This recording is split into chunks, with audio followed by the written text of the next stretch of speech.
I have encountered my first failure with the ProTeam ProForce 1500XP vacuum.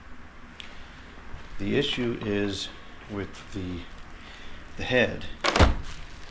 The swivel point between the motor housing, I guess, and the head has become a little bit stiff. And now as you're vacuuming, the head often sticks and stays up like it is here.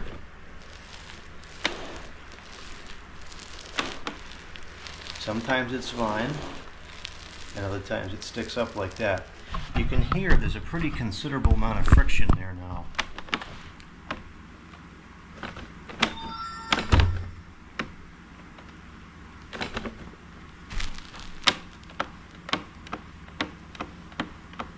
This is very stiff.